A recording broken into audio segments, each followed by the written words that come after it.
bricks on the screen, healthcare in between.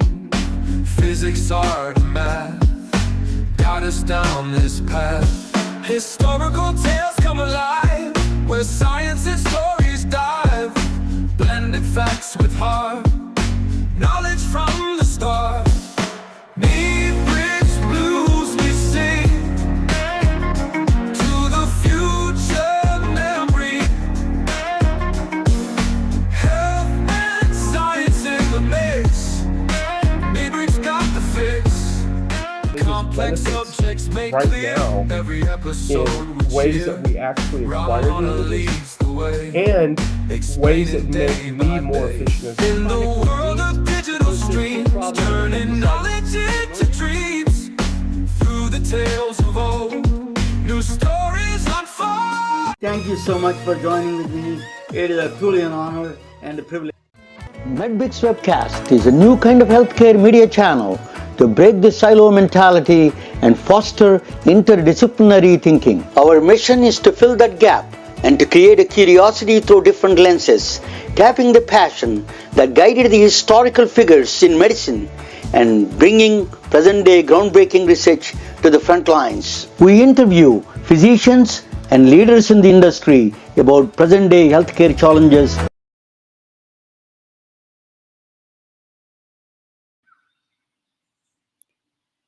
Hello, ladies. How are y'all today? Are you feeling drained? No matter how much rest you took? Are you exhausted? And then your energy feels like drained nowadays. Is that you?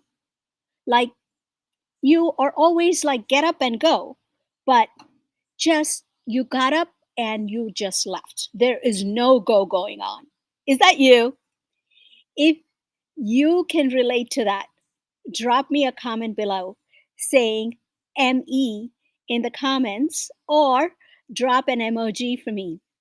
So let's see how many of us are in the same boat.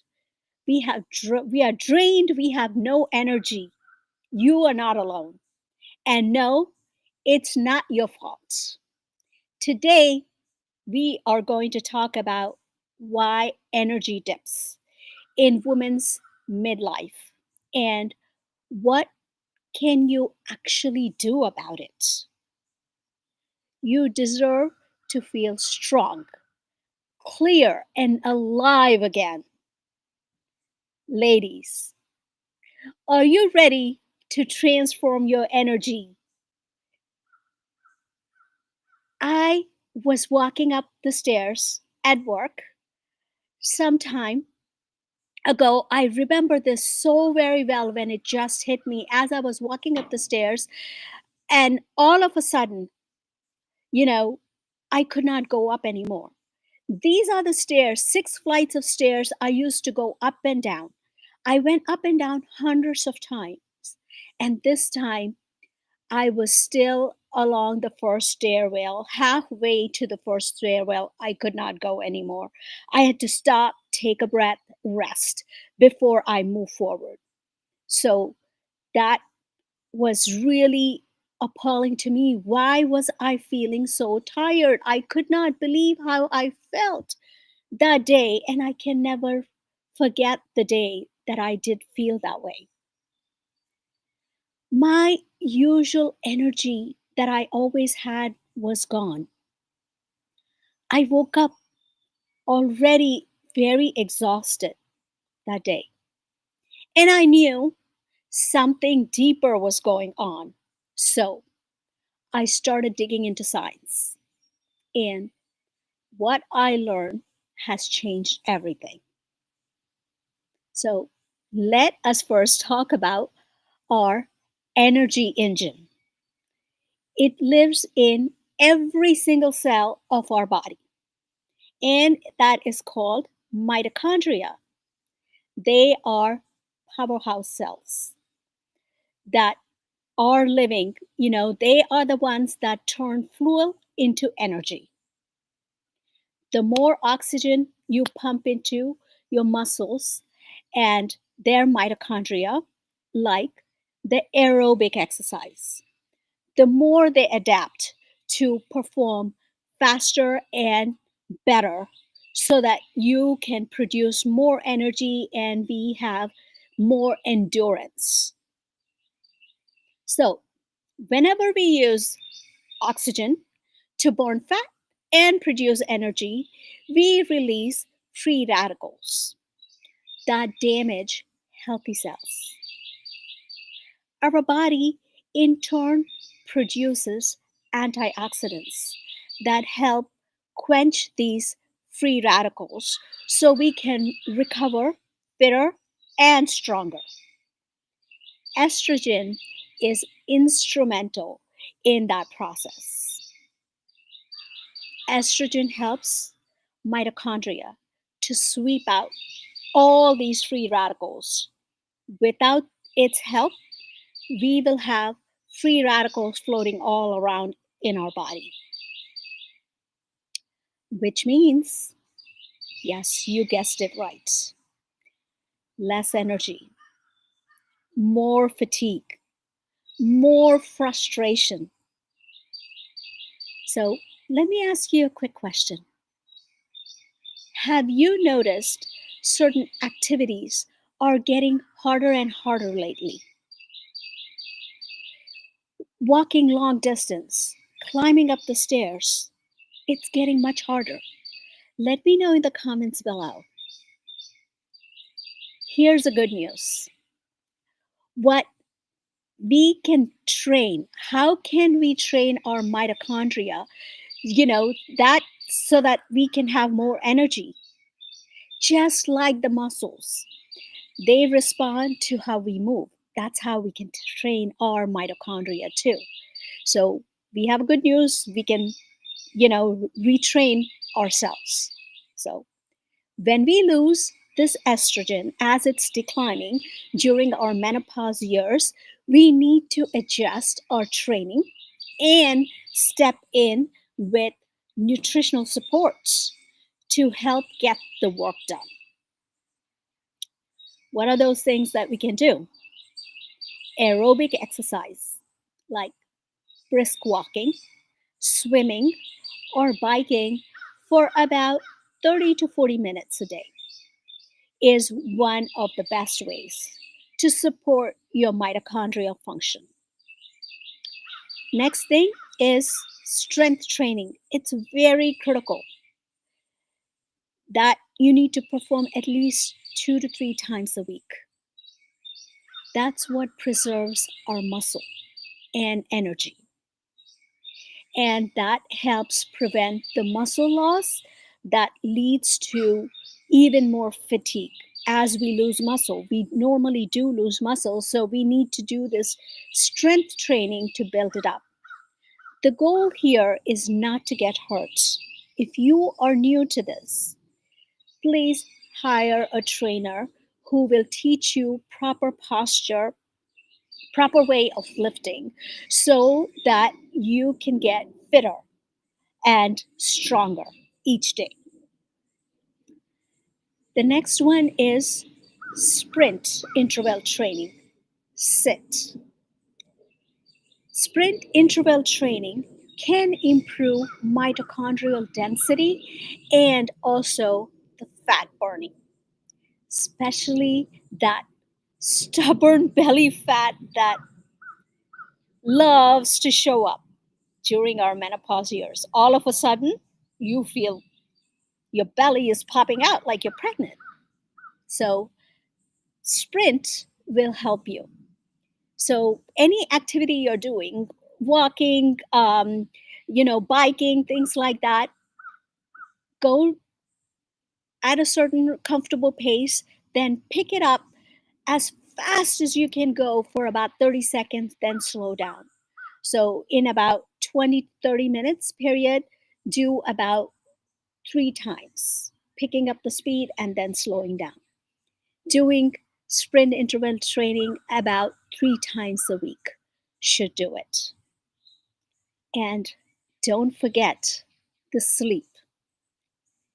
Restorative sleep is very much needed for your mitochondrial recovery and rebuild. plus supporting your gut. What are we feeding our gut microbiome? How are we going to support that? With whole grains, vegetables, fruits, lentils, beans, legumes, healthy fats, healthy protein, eating for real energy, hydrate, and then breathe deeply.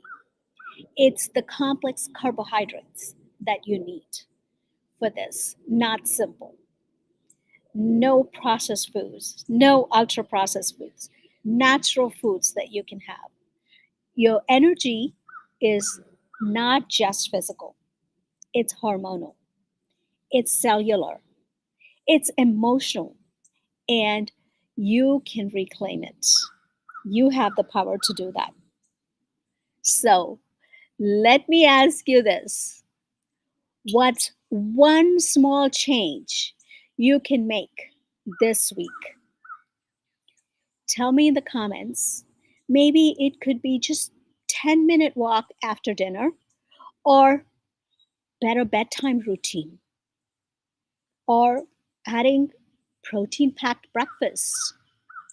What do you think you can start implementing starting this week? It does not have to be big, very small changes at a time, one small step at a time. Drop in the comments below. I would love to cheer you on. And if you're wondering what kind of movement is best for your body, send me a message. I will love to help you, guide you. And also, don't forget, next week we are going to talk about hot flashes, mood swings, how to take control of your body. It's going to be hot here. You don't want to miss it. Same time, same place. And if you found this helpful, please share it with your friends who's already tired and she deserves to feel amazing too. Now, let's dive into the action items. Can you tell me what are the 3 top energy drainers that you face? Unless we are aware of what we are facing and reflect on it, we are not going to make any changes. So, identify 3 top energy drainers, and then one habit you will implement this week to recharge. Comment below and tag me in your story. I would love to celebrate your progress. You know, anytime something, same thing with me.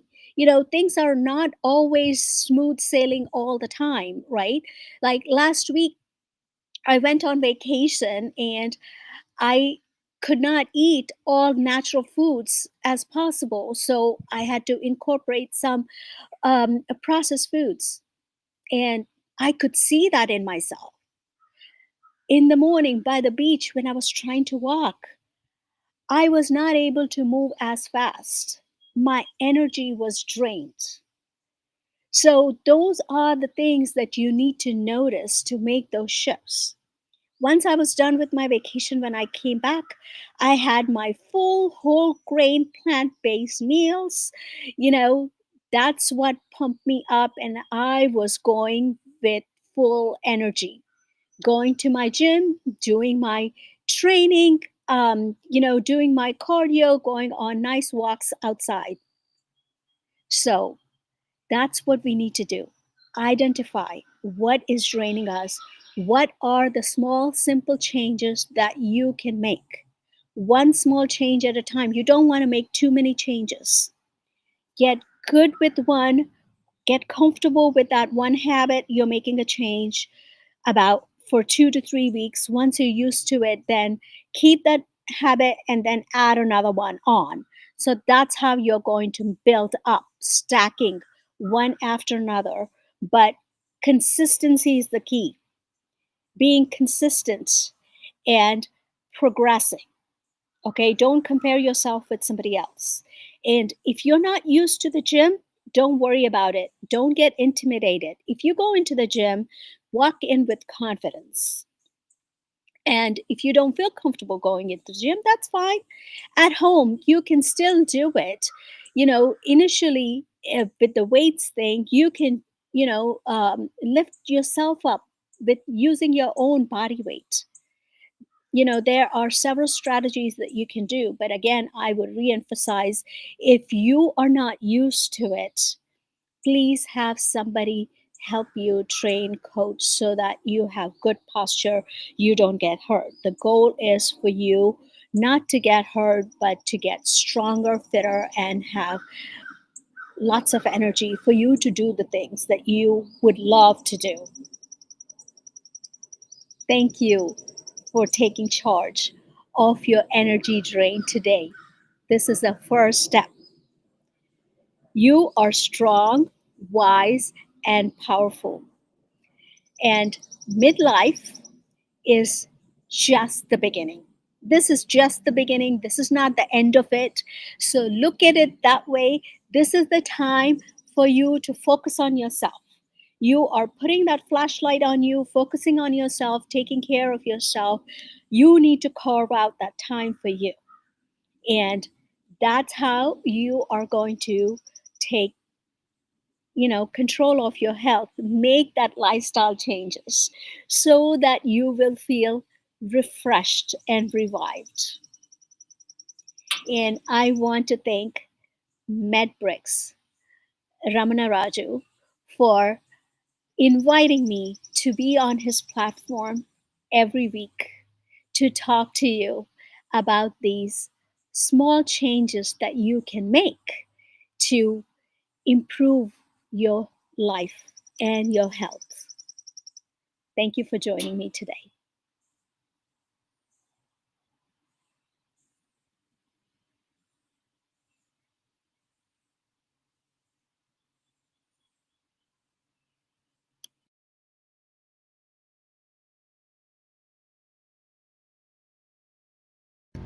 We are retelling their stories through our patented designs that can be worn on scrubs, t-shirts, printed on conference bags, and endless other promotional materials.